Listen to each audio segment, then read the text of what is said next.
Ish-kreu i SPAK Altin Dumani është vënë në mbrojtje të përforcuar për shkak të dosjeve të rëndësishme që ka nën hetim. Këtë e konfirmoi Ministrja e Brendshme Albana Koçiu, e pyetur nëse Garda e Republikës nuk ka zbatuar vendimin e Këshillit të Lartë të Prokurorisë për shtimin e truprojave për Altin Dumanin. Garda e Republikës ka zbatuar këtë vendim duke shtuar në organikën e saj edhe 2 truproja të tjera për zotin Dumani.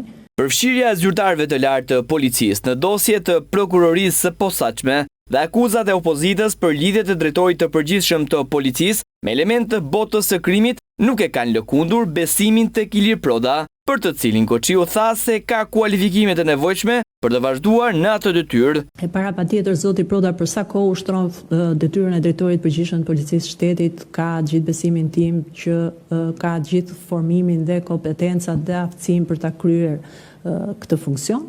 Nga ana tjetër, patjetër që rezultatet janë ato që flasin, performanca, mënyra se si policia ushtron funksionet e saj. E pyetur nga MCN për implikimin e ish zëvendës drejtorit të policisë së Tiranës Erion Ismailit në pengmarrjen e Gerond Meçës dhe dekonspirimet e operacioneve për aktivitetet e palishme të call centrave, Ministra Koçiu tha se dyshimet duhen vërtetuar me prova. Sa shqetësim ka krijuar fakti që efektiv të policisë, por edhe zyrtar të lartë të policisë, e kam fjalën këtu për zëvendës drejtorin e policisë së Tiranës, janë të përfshirë në episode pengmarrje dhe nga ana tjetër shpeshherë janë të akuzuar edhe në për bashkëpunimin e tyre me grupe të strukturuara kriminale.